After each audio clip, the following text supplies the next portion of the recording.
Good evening, everyone, and thank you, Bob. I want to first start by thanking all of you for participating tonight, and I want to especially thank Commissioner Dranoff and Casey and Melissa for uh, taking the steps to make this conversation happen tonight. I want to begin by introducing our panel for this evening, and if you could just briefly talk a little bit about who you are and where you're from. And I'll start with me. As Bob indicated, I'm the Director of Athletics at the University of the District of Columbia, where I've proudly served for almost 12 years. And prior to that time, I spent many years on the campus of Georgetown University in administration, athletics administration. And I am from Sandy Spring, Maryland, in Montgomery County, where I still live. On our panel, we have tonight Dan Velez, who is the Director of Athletics at New York Tech University. Brian Buckmeyer, who is staff attorney for the Legal Aid Society in Brooklyn, New York, and he's a former men's soccer student athlete at Queens. Thackeray Camara is a former men's basketball student athlete, recent graduate from the University of Bridgeport. We also have Destiny Hall, 2020 graduate, women's basketball student athlete at Mercy College.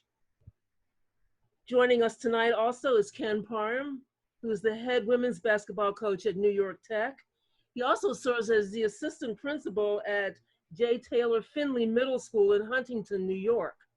And last but certainly not least, the director of athletics at Mercy College, Matt Culcullen. So I'll start with Dan, if you can just talk a little bit about, again, who you are, where you're from, and maybe also just share with us, comment on your experiences with regard to race and social justice in your personal life as well as in your professional life. Sure, thanks, Pat. Again, I echo Pat's sentiments, thanking the East Coast Conference for putting this together. Everybody that's in attendance this evening as well, taking some time to join in this conversation and hopefully be a catalyst and a channel towards some meaningful change. As Pat said, I'm the athletic director at New York Institute of Technology in Old Westbury, New York on Long Island. I've been at New York Tech now. This will be my 5th year there, 3rd as the athletic director. Throughout my career in athletics, I've managed to spend time at all 3 divisions. Prior to getting to New York Tech, I was at Siena College. Before that, I was at Seton Hall University. And before that, I was down in Pat's neck of the wood at St. Mary's College of Maryland as an assistant men's basketball coach. And I went to Kutztown University to do my undergraduate. So I've gotten to experience a little bit of every level of the NCAA. I was born in Arecibo, Puerto Rico, and to answer Pat's question, some of the challenges that I faced, growing up on the island, I didn't see it. It was just somebody else from the island of Puerto Rico. When I moved to New Jersey, I felt it pretty quickly. I was 9 years old, with the last name like Velez, it quickly became Valdez, and I was known as Juan Valdez. And then the name started coming out, and referred to as a spick regularly. That my attitude was awful because I was Puerto Rican and I had a single mother, and I just kind of fit all the stereotypes. And even to this day, the hardest thing, one of the things that I struggled the most from the things that I faced is, I struggle with speaking Spanish in public. I've had some less than ideal situations because of me speaking Spanish to somebody, and have had to navigate some very uncomfortable situations because of it. And it's something that I am proud of. I'm extremely proud of my heritage. But it's something that I worry about and does play in the back of my mind quite a bit. Thank you. Brian? Hi, I want to echo the thanks that was already given to Commissioner Dranoff as well as Director Thomas for moderating this.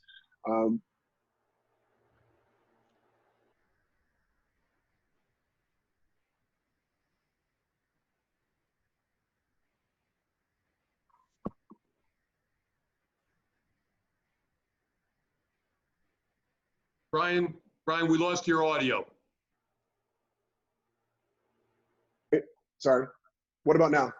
Yep, you're good now. Just start again. All right. Sorry about that, everyone. Obviously, I'm the alumni from a few years ago, so maybe my technology experiences are not as good. But I was born and raised in Toronto, Canada. I was an All-American soccer player at Queen's College. Afterwards, I went to law school and graduated. I am currently a homicide public defender at the Legal Aid Society in Brooklyn. I am also an anchor at Law and Crime, which is an online and also a cable TV show that analyzes criminal cases around the country. I helped in terms of reporting cases like the Harvey Weinstein trial and other things. You could probably guess that I have a lot of experience when it comes to social justice and race. It's literally my job. Personally, I've been spat at and called the N-word as a young child. I have been stopped and frisked for matching the description while in college and in law school. Stopped for driving a car that I probably looked too nice, but it was my girlfriend's parents at the time. So I've experienced that. I've also experienced through my clients and what they face in the criminal justice system.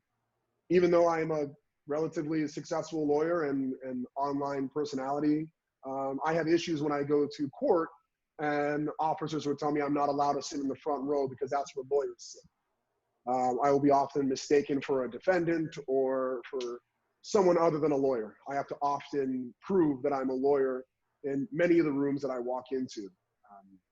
So that's what I face on a regular basis. And I love what you guys are doing here. I want to thank everyone who showed up, the moderators, the other guests, but especially the people who took the time to come here and I think maybe learn a little bit and maybe figure out how they can fit into the system of change that we're seeing today.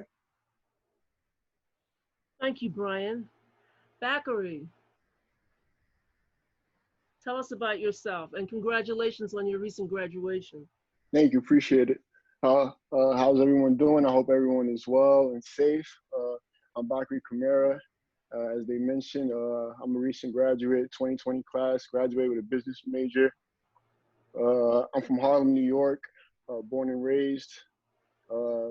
And some of the things I've counted, I actually wrote 3 things down that, stuck with me the most.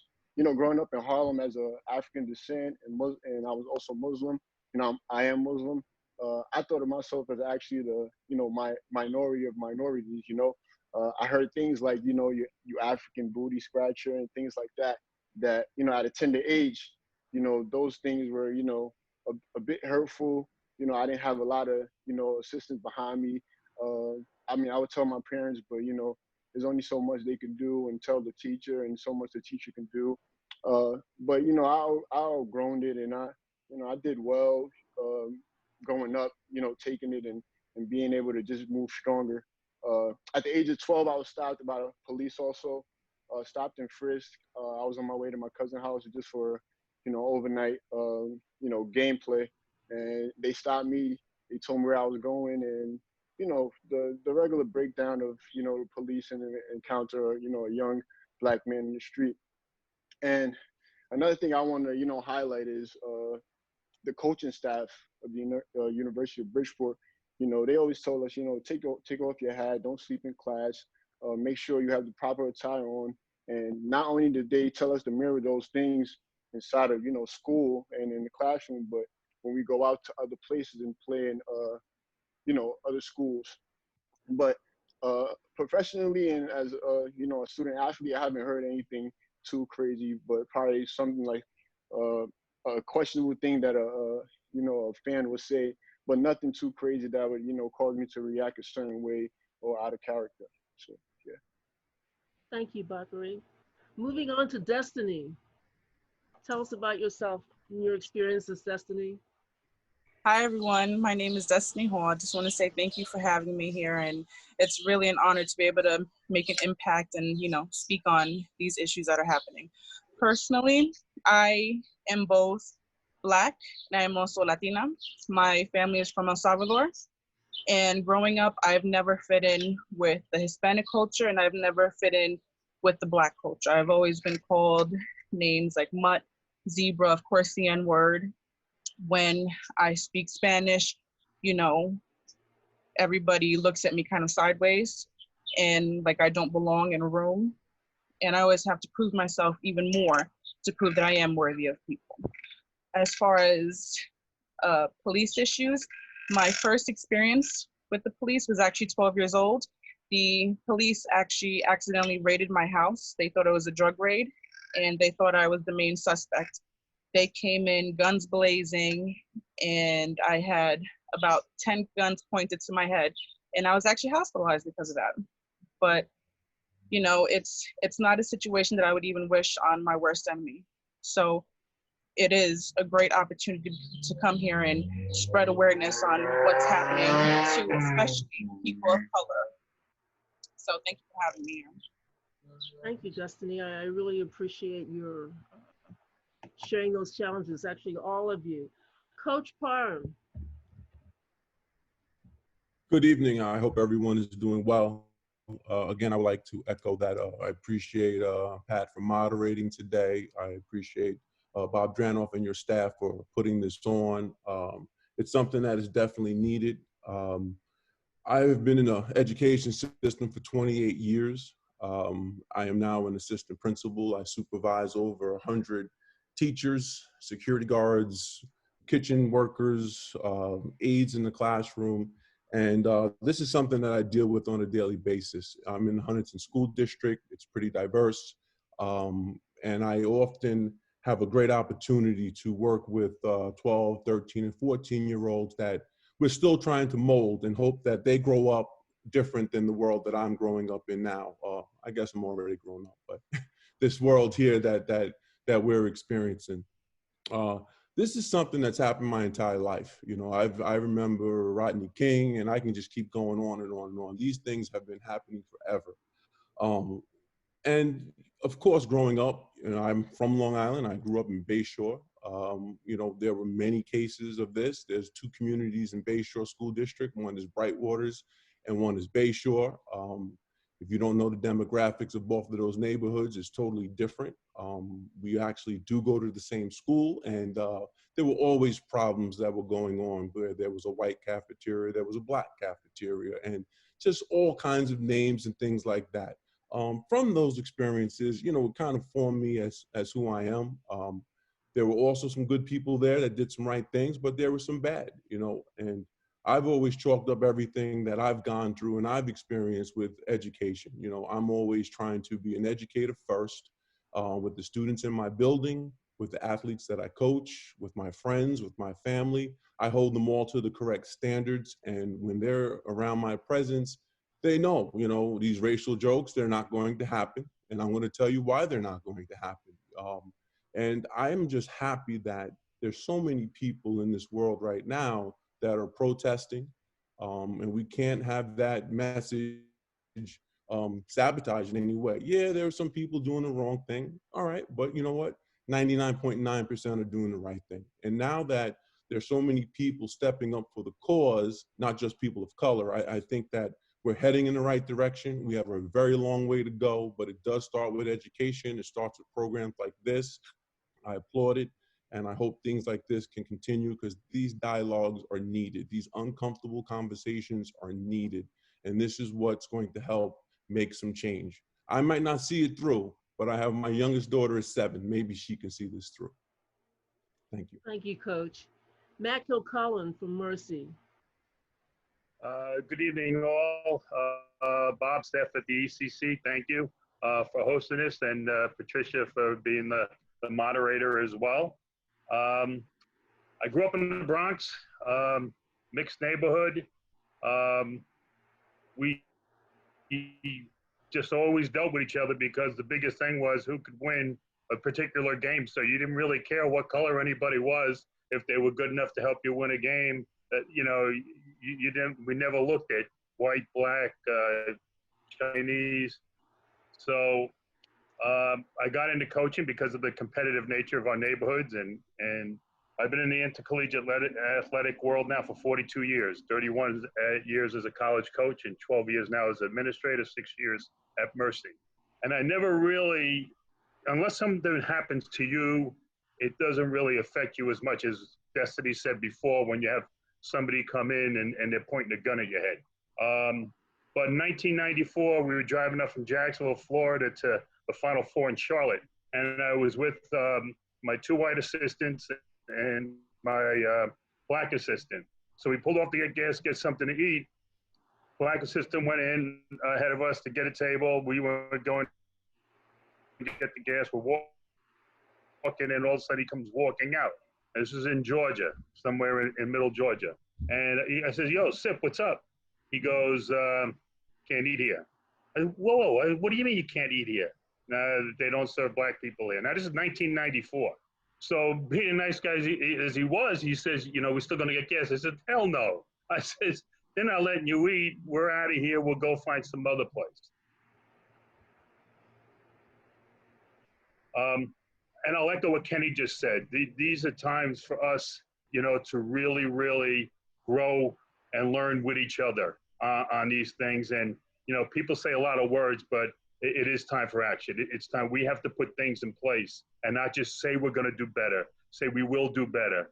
We have to do better, and the actions that hopefully will be started by this group tonight will get us there. So thank you for having me on. Thank you, Matt. I can admit that I'm old enough to have experienced and have vivid memories of the unrest in the 60s. I was in high school in the late 60s. And so what I'm seeing now doesn't surprise me in the least, but I'd like to hear from each of you, you know, what are your thoughts about where we are in this country today? And we'll start again with Dan.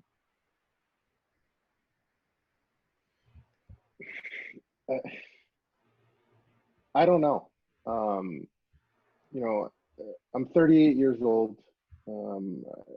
Obviously, the result of the murder of George Floyd and the protests and the anger that people are feeling, justifiably so, isn't the first time I see it in my life. It's not the second time. It's not the third time. You know, those of you that are older than me, I mean, Pat, you just touched on it. You were around for the unrest in the 60s and the 70s when I think we thought as a country, oh yes, we fixed it, but it just goes on and on and on. And it's not something that's new today. It's not something that's, you know, 4 years ago with Eric Gardner, you know, being in the region. It's always been there. And, you know, as somebody who studied history and as an undergraduate degree, it's our, sad to say, but it's our country. You know, it goes back to the very beginnings of when this country started. There were issues with race relations and social injustice, and I struggle to wrap my arms around the why. Why hasn't it gotten better? Why hasn't it been fixed? We seem to fix all kinds of things. We can launch people into space, but we can't fix this, and we can't fix issues between people. You know, another piece that I have a tough time grappling with is we focus so much on race, and race is part of everything that we do. And my question is always why? I'm a person, you're all people out there. You know, the difference is, okay, our skin tones may be different, maybe we speak different languages, but we're all people, you know, and it's almost like we're our own worst enemy to a point, because we just continue to perpetuate the problem. And I think we try to be overly optimistic that it'll just go away and we don't have to worry about it. But this latest example just shows it just keeps going, and it keeps coming, and it keeps coming.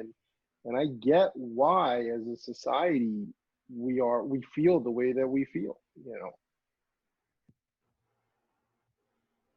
Thank you, Brian. I'd like to hear from our students. Destiny, Bakary, can you provide some insight on where you think we are in this country right now? For me, I think, you know, it's really unfortunate with everything happening with the corona And then now another social injustice event just occurred. And then with economic crisis also happening, you know, it sucks. But the good thing I take from it is, you know, it's 50 states, you know, fighting for what's right, and then 18 other countries also. So I think it's great that the togetherness of, you know, everyone as a whole is bringing light to, you know, situations that, you know, been happening for over 400 years. You know, I mean, it's kind of unfortunate with the people, you know, who are out there looting and, you know, destroying their own, you know, neighborhoods, which I'm no fan of. But, you know, you could, you know, restock on items. You could restock on a store. You could repair a store, but some things that don't come back is, you know, a person's life, you know. So yeah, it's a critical time right now, I would say. Destiny, you want to add to those comments? Yes, I think it's two pandemics, you know, currently going on, not just COVID-19, but also racism. It's at an all-time high, and George Floyd is just the tip of the iceberg. We have been telling this tale since the beginning of time, starting with Emmett Till. You know, this story still continues, you know, a young boy lynched and, you know, brutalized because somebody lied. So just because of his skin color. Racism isn't new. It's not this, you know, new thing that's happening. It's not just happening this year. It's being recorded, which is why it's opening everybody's eyes. Racism is just the tip of the iceberg. We haven't even touched systemic racism in our education, in hiring discrimination, in sexual harassment, in our healthcare. The same way Black men are being killed by the police is the same way women are being killed by our doctors. You know, our lives are not valued. And until we have action, nobody will hear us. And what everybody is saying, all lives cannot matter until Black lives matter. Thank you. And to add on to what Destiny said, I think it starts at home. You know, parents do a bad job of, you know, feeding their kids, you know, the right things. You know, they want to put their own beliefs on their children and you know, paint a picture in their mind that, you know, it's really not.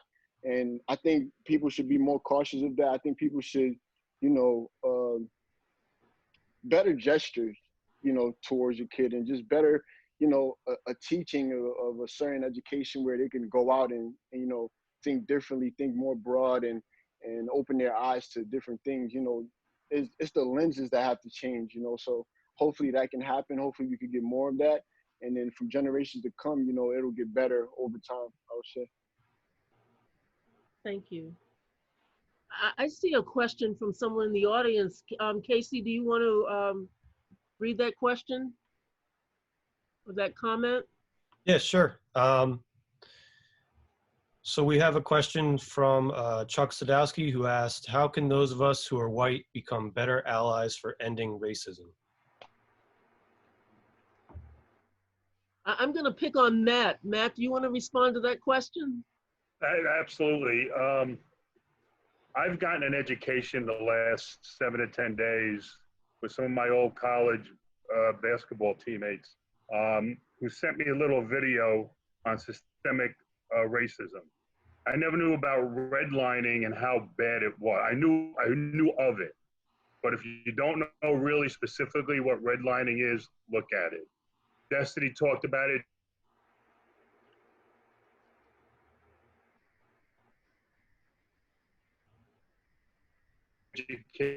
Education about you have a certain, that's not right. Education's education. So I think Destiny also said a keyword, education. One of our assistant basketball coaches just sent us a platform that she's on up in Ossining, and it's an education process. I'm reading a book now, you know, in regards to just what is going on, and there's plenty of books out there. Pick the one that, you know, you feel you like. There's movies out there. I think we have to educate ourselves better, because unless you know or live in somebody else's shoes, you don't know how they're treated. You can see from the outside, but if you haven't lived in their shoes and you don't know the history, and another coach put up on a session we had last week, about do we have any African American studies at Mercy College? About teaching everybody about the history from 1619, when slavery started, and how it went, and things that happened in our country at Tulsa, at Rosewood. So the education for me as an educator has been terrific. I'm sad that I haven't done a better job before this. I gotta be, how I feel, I'm sad that I haven't done a better job before this. I appreciate your candor, Matt. You know, at the University of the District of Columbia, our commitment to equity and justice is deeply embedded in the university's strategic plan, the equity imperative. And again, it just goes back to education as being that pathway to the economic equity that is required in this country today, and frankly, around the world. And we are actually, our president is launching an institute for the study and the elimination of white supremacy in America. But again, I think tonight's conversation is a great start. We're talking about the issues. We're making it real. We're not hiding behind the problem that we're all facing. And I think that's a segue into the next question that I would like to ask. And that is, how can sport in general help bring about change in the society? And I'm going to start with Coach. Well, I think that athletics, especially, you know, I play college basketball. I coach college basketball as well. I think basketball is a great venue to bridge some of these gaps of racial tension between people, because I think that you get an opportunity to spend a lot of time with people who are from different races and different backgrounds. And I think that we, in the athletics and basketball, you know, I think that it's bad. It's always bad, because one incident to me is bad. But in other sports where you do not have that racially diverse team, I think that athletics in general, I think similar to what we have with other programs that the NCAA guarantees that we must mandate, that we must have these items, talking about Title IX issues, which is awesome, sexual harassment and all, that's all great. I think they should also include some racial sensitivity, and they should do some programs and some courses that would help, you know, some of these people. Some people don't think this is true. I think more people today are beginning, but there are people that don't think that this is a problem, and this doesn't happen. I think Coach just mentioned something regarding Redline. He wasn't aware of it. He's not the only one. He's not the only one. There's many people that don't realize the problems that exist in this country. This implicit bias, systematic racism, like they don't think that that's a big deal. Going to a school in an inner city without the resources that a school may have in the suburb, it's a problem, and it's a problem all over. So there's not an easy answer to this. You know, voting locally. I think voting locally also is something that, you know, if you look at the statistics, you know, Hispanics and Blacks don't vote as much, you know, as much as white people do. And, you know, governors, town supervisors, assembly people, we need to vote. We need to really educate our young ones and let them know how important it is. You're 18, all right, sign up, let's vote. Hopefully that can make some change. It's not the answer to everything, but it's somewhat of a start. Thank you, Coach. I'd like to hear from our more recent student athletes on this question. And how can our programs begin to affect the change? Brian, what would you say to that question? So I think that the programs should focus on two things. I always tell people that what I see the issues are apathy and ignorance. And I say ignorance not in a derogatory word or a derogatory way, but in the truest sense that you just don't know. Like the gentleman was talking about redlining. I think that there's a lot in our history, our collective history, that we don't know how or why we got here, both in the negative and in the positive. And I see some questions and people asking it, and I will always say, go to some of the writers or the poets who lived through Nazi Germany or who lived through the civil rights, who were exhibiting and showing the world what was going on. When Matt was talking, and he was talking about the interaction we had with his friend, where the friend was not allowed to eat there and he decided to get up and go. When he said that, I thought about the poem from Martin Nuller, who was talking about Nazi Germany, where he says, first they came for the communists and I wasn't a communist, so I didn't say anything.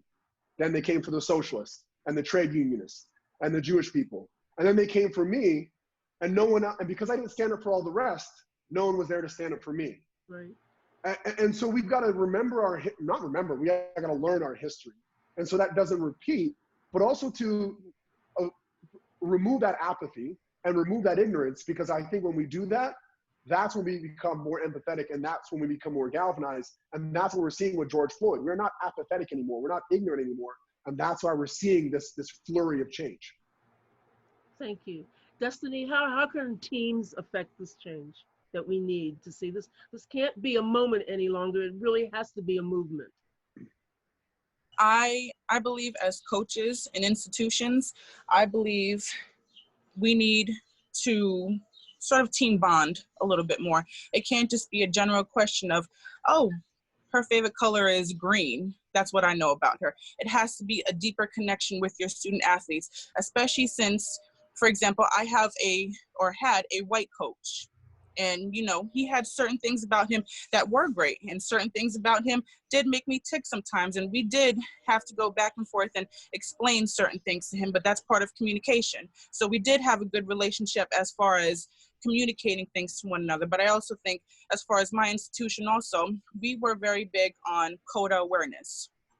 And with CODA awareness, for those of you that don't know, is for mental health awareness.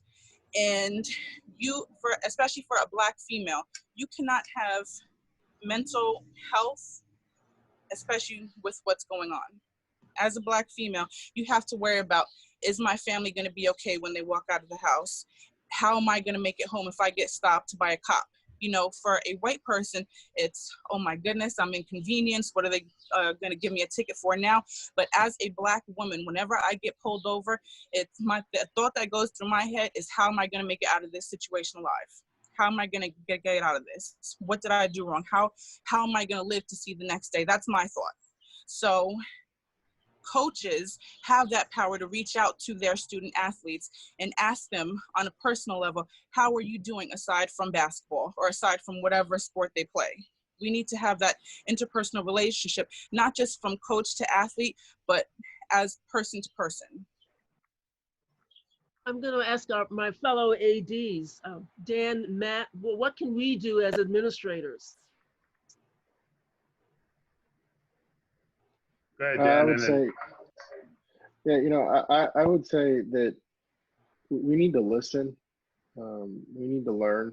We need to listen to the student athletes. You know, I think Destiny just brought up a great point there. You know, that coaches and by extension us administrators have an opportunity to engage in that conversation beyond the basketball, beyond the baseball, beyond the lacrosse stick, whatever sport it is, beyond the field, the court, the track, pick it. And I know that I've challenged our student athletes at Tech to come to me and tell me, what can we do? What do we need to do better? Where do we fail? Where have we failed, you as a student athlete? Because I think a lot of times when we're sitting in the AD chair, we're looking at it completely from the 40,000 foot level, and we miss those moments. We don't see them. We're not with the teams every single minute of the day. We're not with the student athletes every single minute of the day. So a lot of times if it doesn't come to our desk, we may not know about it. And if we don't know about it, at least with me, I tell everybody, if I don't know about it, I can't do anything about it. So I need you to tell me. You know, and we have to encourage them. You know, as a personal note, we're finally able to do some team cleanouts of locker rooms this past week, and some of our men's soccer players were in, and just ask them, hey, what have you guys been up to? You know, missed you guys, blah blah blah, and a bunch of them, you know, oh, we went to a march 2 days ago, or we did this, or we did that. And I thought that was the greatest thing. I thought, awesome, they're getting it. They're getting out there. They're becoming engaged. They're not just sitting on the sidelines. They're really involving themselves in this because they're recognizing that they are the conduit to the change.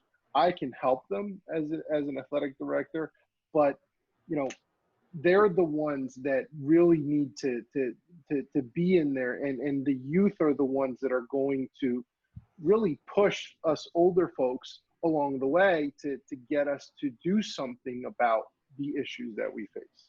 I'm really happy. Director Thomas, I'm sorry.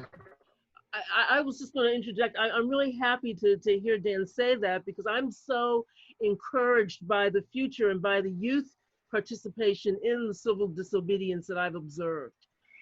Even high school students and even junior high school students being engaged, and so I really would like everyone to just speak about the role of young people in this movement today. Director Thomas, do you mind if I jump in just to comment real quick? Yeah, sure. So, Dan, I 100% agree with you about that interaction between student and faculty, and I know that if I was one of your athletes, I can already feel the energy from here that I probably would do that. I'm 32 right now, and my wife and I are planning on having children soon, and as I go through that, I'm scratching my head as to what I see, because for me, everyone comes to me for these answers. I'm a public defender. I'm a Black man. I speak on these issues on TV, and I don't have the answers. And some of my Black lawyers in a similar situation, we're like, I don't know how to voice my pain. I don't know how to voice my fears. And so when you say you want the students to come towards you, I think they will, and I hope they do. But I also think we as adults have to remember, sometimes our students are the ones that are in pain, and sometimes it's hard to articulate what you need when you're in pain. And I sometimes can't articulate it. And so when I think about the younger version of me at 20, 19, 18, I can't understand how that younger version of me would be able to do so. So I think we have to strike a balance there. No, I appreciate that. Again, I think, we keep talking, education and learning seem to be a very common thread through all of this. And thank you for that, because that is true, and these 18 to 22-year-olds, like you said, we struggled, at that age to get those emotions and those feelings out. And you're right. We have to be a partner in that. But Bakri, can you And just to follow up on what Dan and Brian's. Go ahead, Matt. Well, just to follow up what Dan and Brian said, we had an open forum like this with all our student athletes last week. It was spearheaded by our women's basketball coach, Scott Lagas. And I said at the end, it was interesting that the female Black student athletes were the most vocal, and the male Black student athletes didn't say a word. And Brian, it goes to your point, they may be in pain, that they don't feel comfortable. I think it's our job as educators, as Dan said, we have to listen. Now we have to make aware, and now we have to make these conversations moving forward comfortable. It's going to be a growing process. It's not going to happen overnight, but we have another session tomorrow night. We plan on having a weekly session throughout the course of the summer so that we can keep addressing, and hopefully we'll get more and more people to speak out. Thank you, Dan. I think we have a comment from the audience, Casey.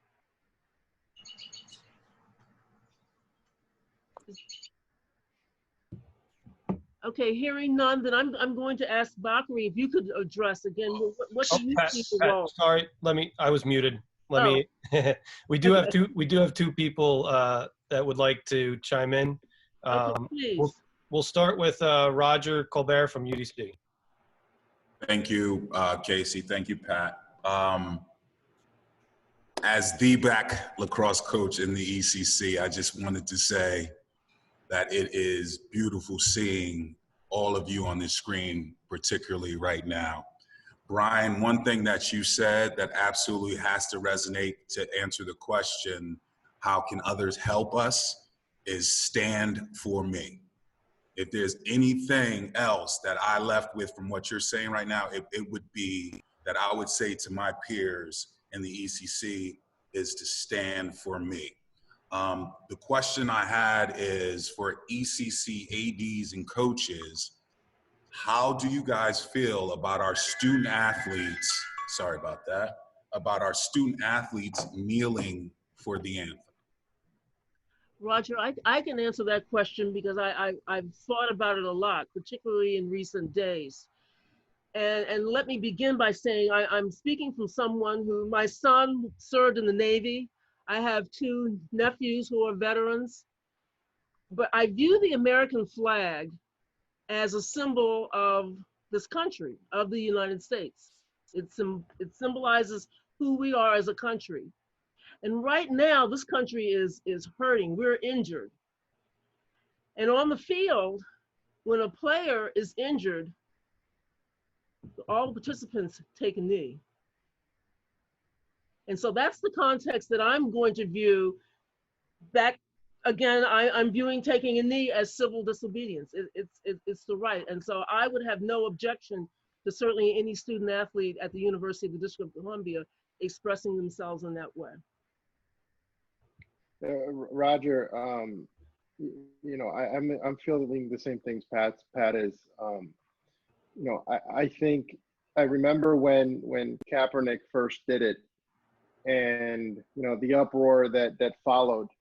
I looked at it as that's the first step in opening the conversation, but as a society, didn't want to have that conversation, and to me, that's how I looked at it. I remember traveling with teams during that time, and at a couple institutions, you know, administrators or coaches coming up and saying, just so you're aware, you know, our team plans to take a knee. I'd be like, hey, that's awesome. That's great. You know, I'm supportive of that. I remember having the conversation with our coaches, and Kenny, you probably remember this, and me saying that under absolutely no circumstance are you to reprimand or say anything to a student who is exercising their right to protest. And if we encounter that, then we need to have a further conversation, and we need to start talking about why they are doing that and what is leading them to do that, and what do we need to do in order to fix what we can fix. Hey, Dan, I just want to butt in right quick as Valkyrie. Matt, you brought up a great point with saying, the black males are, scared to speak because they're hurt. I think that, that's a bad thing that they're doing. They should always, speak out and voice their opinions because, we as student athletes, a lot of people look up to us. A lot of people come to our games and they want to see us do well. And, they look up to us. And you brought up, saying, no one should have a problem with us speaking our opinion. I didn't really want to bring this up, but it hurt me when I heard about some situation that happened. And a sports team put up like a post on Instagram saying how they felt and about the situation that are happening right now. And someone in our department didn't, want that to happen. I guess they didn't want, for that to be said. And, silence is probably the killer to everything. If you're silent, you're not speaking, and we can't, voice our opinion in a certain way, that shouldn't be, even heard of. Now that you brought it up, I felt like I should have mentioned it, but that hurt me as a player. Someone coming in 4 years, dedicated like my whole 4 years there. Yes, I'm fortunate to have a full athletic scholarship here and be able to play and things like that. They gave me the opportunity to do so, but that should be unheard. Like, no one should have a problem with someone, expressing their feeling, especially as a community, and we should just all be one, and that kind of hurt me a bit. But I just wanted to touch on that right quick, Thank you, Bakri. They- Hector wants to say something in the audience. Yes, hello. Hi. I just wanted to expand on Bakri's comments about not feeling safe to speak up, right? And because this is something that hit me, and it runs a lot deeper, right? Because my mom, from the moment I was raised, right, my mom has told me not to speak up in certain situations because she feels like it could hurt me, right? I was raised as a kid knowing not to go talk to certain people or say certain things because it could affect my chances at a better life, right? My chances to achieve certain things, right? So it's not that it's that we're not speaking up because it's too hard, like, but it is too hard. You know, it's not easy to do. It's one thing to say it, it's another thing to do it, because this has been ingrained in me since I was a child. I just recently got a new job, and the first thing my mom told me was to watch my back. Right? Thank you, Hector. Yeah, go ahead. Yeah, yes, you brought up a great point with that, you know, the being scared or being uncomfortable. And I understand that, but sometimes, you know, like things that are happening right now, it's like, it's important for us to speak up though. You know, you have to, you know, protect yourself in a way where people can't, you know, step on you. You get me? Not to be violent or anything in that way, but I understand you from your point of view. And I also have the point of view of, you know, not being taken advantage of and being more, you know, patriotic to the situation. And growing up in Harlem, that's what I had to do. I guess we just, you know, we all grow up differently. We all, you know, take different, you know, beliefs. But I feel like you should be, you know, more outspoken than most people, and it'll change. It'll change for you a lot. I think that's just my opinion, and that's you know, my advice to you, I would say. Thank you, Director Thomas. Can I? Sorry. Go. Destiny? Yes, I just like to touch on the kneeling aspect. When Colin Kaepernick first kneeled, he was such an inspiration to me because it really takes a lot of moxie to stand up for what you believe in like that. And a few years back, also at Mercy College, I was kneeling also. And, you know, as an athlete, as previously brought up, people look up to us. And people see us kind of as, you know, superheroes. Look what they can do on the court. Look at, you know, how athletic they are. Look at, you know, how they shoot. We get people to look up to us. So I was using my platform as a student athlete to bring awareness to a situation, a peaceful protest. And, you know, my school's administration didn't exactly follow suit.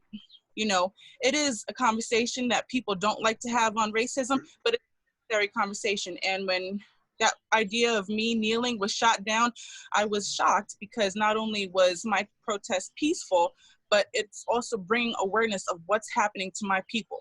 And especially since majority of my school's student athletes are Black, I would think it would be an important topic to them, something that you would want to talk about with your student athletes. And I was kind of taken back that, you know, it was something that was frowned upon. Pat, we do have somebody who's been waiting a little while. We do have somebody who's been waiting a little while to chime in. Look, can we get to Jack Kelly? Yeah, hi guys. I just want to touch on the comment from earlier that was about how can white people become more active in ending racism. And the first step easily has to be, we have to leave our comfort zone. Because, you know, I live in a world where I'm comfortable in saying right now, I'm ashamed that as of a week ago, I did not even have awareness of the Breonna Taylor situation in Louisville. My white privilege has allowed me to live a life like that. You know, as Bakari touched on earlier, he's 12 years old. He gets just stopped and frisked by a police officer going to his friend's house. That would never happen to me. Destiny's house being invaded by police officers, that would never be mistaken for me. And I think it's not comfortable for white, in particular men, to talk about racism. Ones that I've been around haven't been able to really do that. But I think the first step is us doing that. And if we can do that, then we can have, as Coach Parham touched on earlier, uncomfortable conversations, because that's what it's going to take. And, you know, a quote that's been sticking with me a lot in the last week as I open my ears and try to open my eyes more was from Jalen Rose. And he said that it's a real shame that white people don't love Black people as much as they love Black culture. And when you think about that, you know, every white person growing up, their favorite athlete's LeBron James, or the favorite musician's Drake. If you have the same kind of intensity and same kind of passion for those activists and those athletes as you did for Black culture, then we wouldn't be in this situation as much.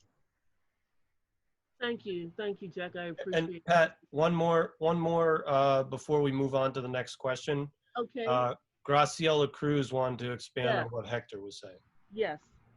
Yeah, I think that we need to like make it a little more comfortable, like for people of color, because like similar to Destiny, like I'm Afro-Latina, like my whole family, both my parents are immigrants from the Dominican Republic.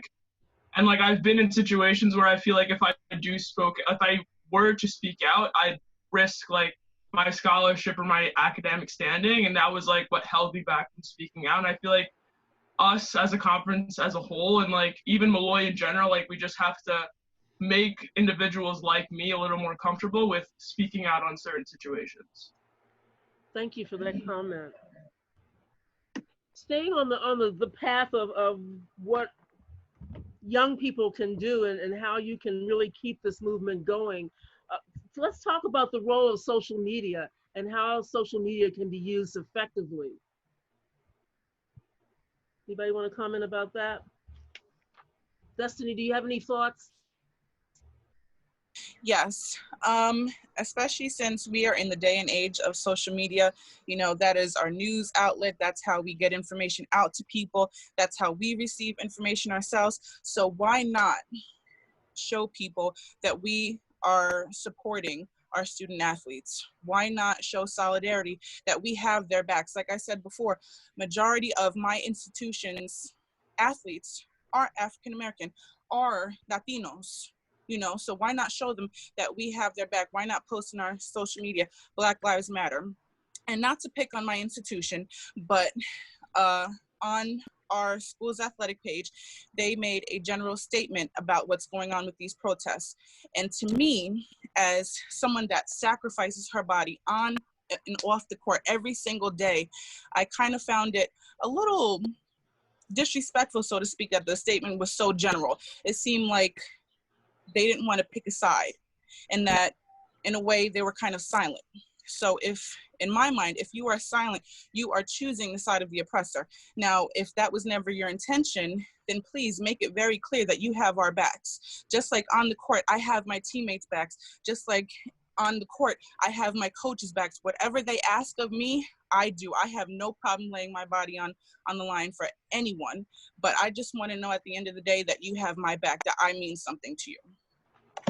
Thank you, Destiny, for that comment. So, and I agree with Destiny. You know, in retrospect, hindsight is always 20/20 vision. And when we had our first open forum session, you know, the student athletes brought up the same point. We explained our point. We came to a point where every day now we would bring up something on our website that was more direct and more meaningful. And I think we've learned. And that's the key. I think you all have to learn as long as I've been around. So last week, because then we changed. So as old as I am, you know, you're never old enough to change. So I think the listening, and I go back to Dan, what he said, listening, and then moving forward together so that everybody's on the same page is also going to help. So I'd like to hear from Brian and Ken in particular on this theme of the use of social media. I am concerned about seeing the images, again, seeing George Floyd's murder over and over and over again was traumatizing. And I'd like to get your thoughts on the media and how it's being portrayed, how the protests are being portrayed, and again, how we can use media more effectively in continuing the conversation. I can jump in on this one. I think it might touch on all the things we're kind of talking about. First, to go back to what the young gentleman was saying about him being shy or not wanting to speak up because of a cultural thing. My family is Jamaican. I understand that. But I think we have to stop thinking about speaking out in the most literal sense. I can speak out in one way. by yelling at officers in courtrooms. I wouldn't advise everyone here to do that. Probably wouldn't work for you. You can speak out by voting. You can speak out by marching. You can speak out by having a conversation with someone and enlightening them as to your trials and tribulation. You can speak out by saying, hey, I'm not from this community. I don't understand. Help me understand. Those are all different forms of speaking out. As athletes, I think we understand that everyone has a role to play. I was a center back in college. My coach never asked me, hey, Brian, go in net and be a goalie. Hey, Brian, go be a forward and score a goal. We all have our strengths. We all have our abilities. And I think for part of this, what I would want most people to take away, if you take away anything from me, have a little self-reflection and just think, what can I personally do? Don't feel like you have to overstretch yourself. Everyone here is a superhero in their own regard. I think you just have to figure out, are you Superman? Are you Batman? Are you the Flash? What are your strengths and how are you going to help this team? Thank you, Bakri. Ken, what can you add to that? Well, I say the media is a very, very slippery slope. You know, I think that depending on what media source you are looking at or viewing or reading, you can get a different message. I think a lot of them push their own agenda. But I think you got to fact find. We can't just believe everything that's in the media. Some things are correct, but some things are not. And we just have to really peel that onion pretty down to the bare just to make sure that we're getting enough of the correct information. But what I also want to say is that, you know, the people that are on here, there's about 160 of us.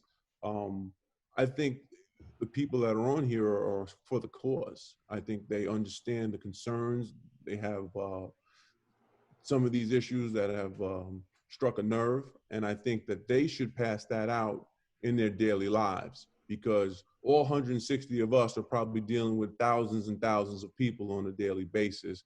And there are probably some things that some people that you are around are doing that you may need to step up and say something. And I think that's something that begins to make change, because not saying anything and letting it happen because it's not you is a problem.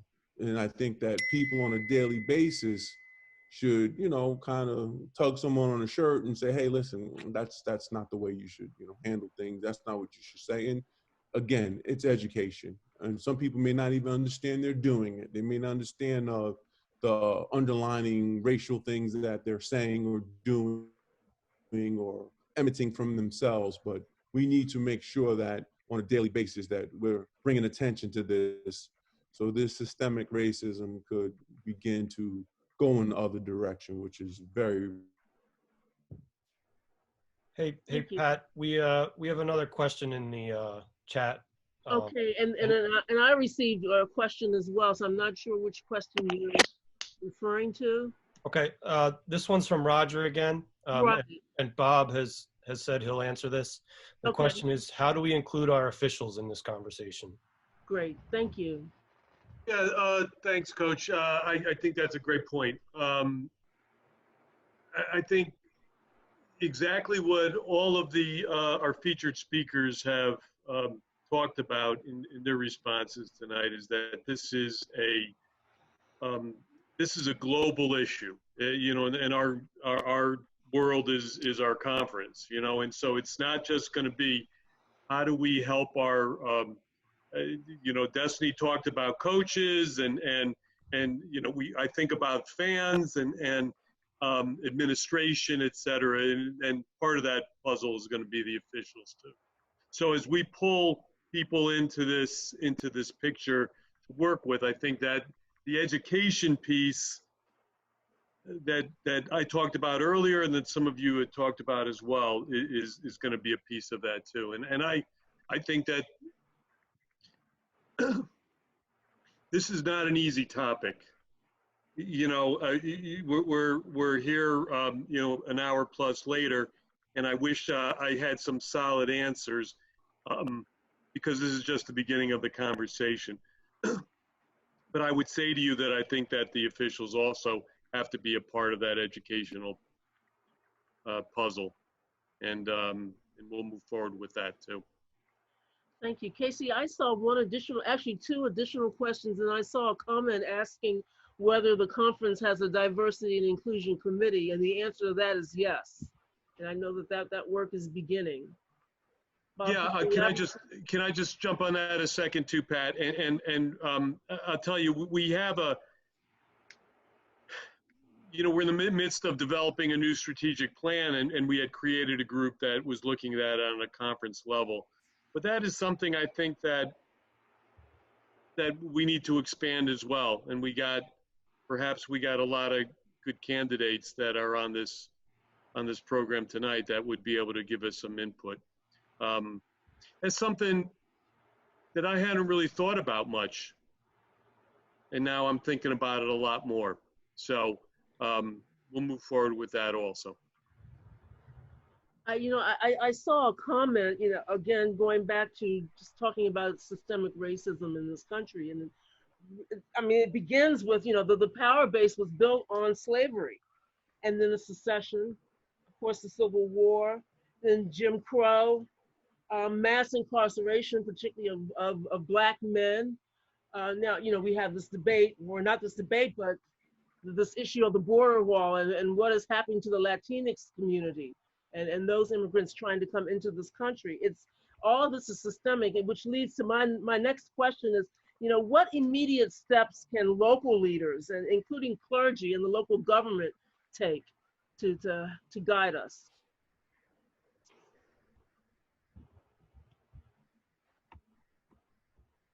Brian, can you speak to that? Yes, so I could speak to it, but the problem is that I often take the opposite point of view. I often think that I trust people more than I trust institutions. I think that I trust 160 plus people here to understand what's right and wrong, and to ensure that our politicians, that our clergymen are representing our values. I think that sometimes power can corrupt and can have you lose vision. But there's a reason why we have 160 people here talking about this issue, because there's more that unifies us than separates us. Everyone here at our core are athletes. And I think if we step from there and we keep counting what is more in common with us than what separates us, I think we actually get to a place where a lot of these problems are resolved. And I think it comes from us more than our leadership. Our leadership will follow our lead. Thank you, Brian. Dan, do you want to comment? Brian, that's a great point on leadership following the lead. To me, another major problem with all of this, and especially today, there is a vacuum in leadership. We get individuals in positions to really do something. They grandstand, they talk a lot, they say a lot, and do nothing. And so I think that last statement there where you said leadership will follow our lead, I think that's an incredibly powerful statement. Thank you. I see Caroline Nichols. Caroline, do you have a question, comment? Pat, we do have somebody waiting to say something. Okay, please bring them in, Casey. Can we go to Tim Tuttle?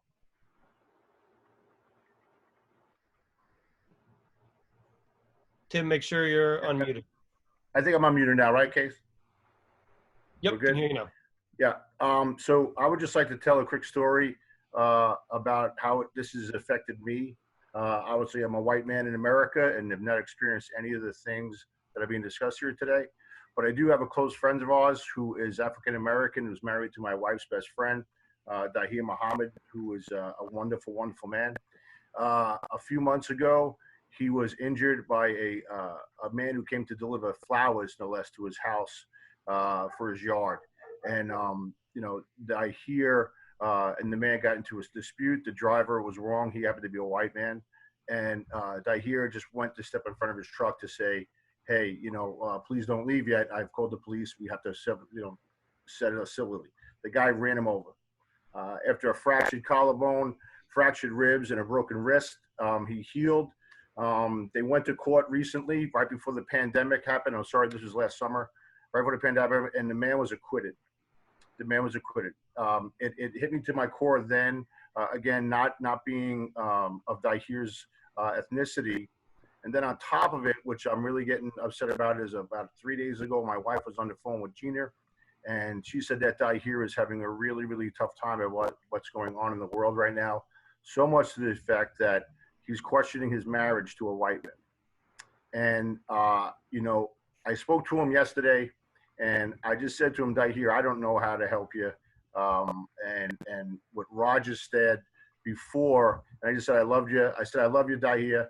I'm here for you, anything I can to help you in any certain way. But he's really, really down on race relationships, so much that, you know, he couldn't explain to me things where in the past we'd talk about anything from our wives and, you know, things we're going through as men to he's having a tough time even speaking with me. So what Rodger said before is, you know, just stand with me. Well, Rodger, I'm going to stand with you, and I'm going to stand with Dahir, even though I was a white man who grew up in a white neighborhood with a law enforcement father. He was in law enforcement. So I'm not going to speak on how we fix this. I was just here to listen, but I just felt I wanted to let you guys know that there are people of our ethnicity who do have really close friends who are African American, who really affect our lives too in a positive way. So I just wanted to share that story with you, and just want to listen and try to learn as best I can. Thank you. Thank you, Tim. Casey, are there any other comments, questions? I'm not seeing any right now.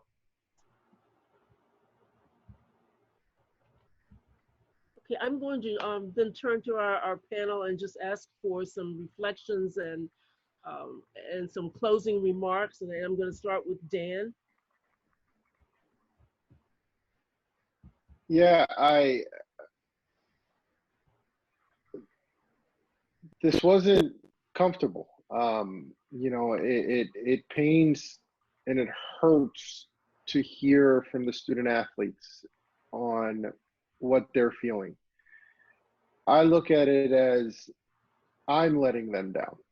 And as the father of an almost 2-year-old who one day I hope becomes a student athlete and gets to enjoy that life, you know, I know that I'm going to be almost turning over care of my child to an administration, a coach, all of those things. And what has stuck with me the most is we're doing some things, we've got to do a lot more. And we need to, you know, obviously Kenny's on my staff, and I know how he runs his program. You know, Tim Tuttle's one of my men's lacrosse assistants. And, you know, we can talk about men's lacrosse and the challenges, and Rodger brought it up, you know, the challenges that exist there. There's some cultural issues within sport to sport that we briefly touched upon. We have a lot of work to do, but I think that just by the attendance on this program, it shows that people want to do. Now it's, okay, let's change our want to action. Thank you, Dan. Brian Buckmeyer, what will you say to close? I would say first and foremost, the very fact that anyone is on this call shows that you've taken at least one step towards a common goal that we're all talking about. So I would applaud each and every one of you for being here. The other thing I would tell you is that take some self-reflection, continue your learning, show some empathy, have some empathy, start to maybe take yourself out of the equation and start to consider the mindset of others. As an African-American man, I have no idea what it's like to be a woman. My wife is teaching me now about maternity leaves and how we're planning for babies. And I'm thinking to myself, that's what a maternity leave is? That's crazy. And so I think even us as men have to understand our sisters in the same way that white people have to understand black people, in the same way that I have to understand white people. And I think if we take ourselves out of the equation and we educate ourselves and we start thinking about ourselves as we did when we were in college, I didn't think about my friends as white. I thought, you're my winger, you're my striker, you're my point guard. I took out what society told me to think, and I thought of people as my brother, as my teammate, as someone who is facilitating the goal that I am trying to achieve. And if equality is that goal, let's start passing the ball as athletes and stop cutting each other down as enemies. And I think we're going to see success, and it's not going to be a sprint, but we're going to win this marathon. Thank you, Brian. Bakari, what are your closing remarks? I want to thank Commissioner Dranoff for even thinking about me, for me to, join this call with, so many different people and their thoughts and their, their experiences. It was great. It was a pleasure. We're headed to the right direction right now. And yeah, that's pretty much it. Thank you, Bakari. Destiny. Well, first and foremost, again, I just want to thank everybody for having me here. Everybody that's on, logged in, thank you so much. It's definitely a huge step in the right direction. It shows that, you're willing to learn and try to work this thing out. And it means so much to me. But again, and not to, bring any negativity, but just as from an education standpoint, so everybody can learn, it's not enough to just say, oh, I have Black friends, or, I don't see color, because, that's not enough. You have to, I'm not asking you to put yourself in a person of color's shoes. I'm just asking you to educate yourself, make yourself aware of the injustices that, a Black woman, a Black man, a Latino, somebody faces, and by everyone logging in tonight, thank you so much. Again, it's a huge step in the right direction. Thank you so much, Destiny. Coach, and you're dealing with a population from middle school students to your intercollegiate student athletes. What are your closing remarks? Well, my closing remarks, number one, I'd like to thank you and Bob for having this forum. I think this is great. Casey and all the Melissa, the ECC. I think this is awesome. I think these are things that need to happen. These conversations have to be tough. And I think we need to continue these conversations. I think everybody on this panel should have conversations like this with their friends and loved ones. And we just need to spread this. That's the way this thing stops. Because how many times have we heard tonight alone that, oh, I didn't know that exists. This exists. This is a problem. It has been a problem my whole life. And I think through education of letting people know and explaining this, it will help to, limit it to a certain extent. It's going to happen. I don't know in my lifetime I'm going to see the end of this, but I think with the education and us spreading that word to others, I think we will be going in the right direction. And a panel like this is something in the right direction. And I would say that everyone on this panel, please touch others and let them know of this cause. Thank you. Thank you, Coach. Matt Kilcullen.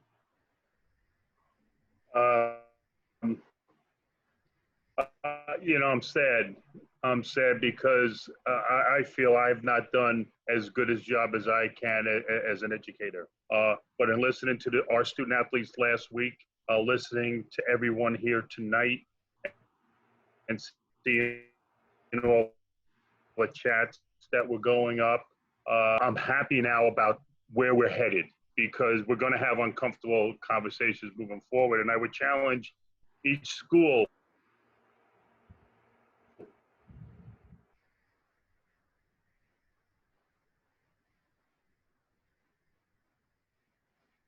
to have these conversations like we're having with our student athletes. I think I'm proud to be a part of. I'm looking forward to it, because I'm looking forward to it as an opportunity for all of us to get better. If we all get better, then our society is going to get better. Thank you, Matt. And so before I turn it over to Bob Dranoff to close, I want to thank Dan, Brian, Bakari, Destiny, Ken, Matt. I really greatly appreciate and respect the insights that you shared with us tonight. And it's my hope that this is the beginning. This is just the beginning of continued conversations. And I saw that someone, we can't just continue to talk about it, we have to act. on our beliefs and move forward. And I'm so encouraged by, again, by our young people, you know, Destiny and Bakri, you give me hope. Brian, you give me hope for the future. I wish the three of you much continued success in your journey as you continue your path. And I know that you will continue to emerge as leaders. And so I want to thank our audience as well tonight. This was just a wonderful, wonderful experience for me personally, and just a tremendous and very much needed conversation. And so now I'm going to turn it over to Commissioner Dranoff to close for the evening. Thank you, everyone, and be safe. Pat, thank you for doing such a great job tonight. You know, I get a chance to speak to the athletic directors a lot in my role. Not as much to the student athletes, but I think, you know, Destiny and Bakri, you know, you guys were so impressive. I'll tell you something. When I started putting this together, my motivation a little bit in grabbing somebody like Kenny Parham, who I've known since he first started coaching with Joe Pellicane at Dowling College when I was the AD there, probably about 100 years ago. You know, such an impressive man, Kenny, not just as a coach, but as an educator. I've known him a long time. And then Brian Buckmeyer, who I watched from a skinny kid over at Queens College to becoming quite a successful lawyer and media mogul, but more than that, you know, this is we got a ton of work to do, and I want to say two things. This video, Casey recorded it. We will post it for if you want to have other people look at it, or if you want to go back over it. I will keep track of the information in the chats. I'm planning two things. One is I think we really need to look at something that would start as a committee within the conference that could look at issues of diversity. And I plan on reaching out to folks, and some of you that have already offered, I will take you up on your offer, and we'll get some other people involved. And that's something we'll move on this summer. It'll be a work in progress, but maybe that will help you on your campuses as well. I would love to try to put together another program in the coming weeks that would maybe look more specifically now on what we can do. We see the problem. I don't understand the problem enough, and I'm not the right guy to tell you how we should do things. So what we need is more ideas and things that we could do, even small things on our campuses that could build up into something greater where we can make a difference. I just got to tell you how impressed. This is maybe, I'm in either 12 or 13 years as commissioner. I apologize, I don't remember. But this is maybe the best thing that we've done. Maybe, at least in the top three of the things we've done in this conference. And so we'll make sure we do it more and do it again. And I really appreciate your participation. You'll hear from us. You'll hear from us. And we thank you all for participating tonight. Please stay safe and healthy, and we'll be back in touch. Thank you.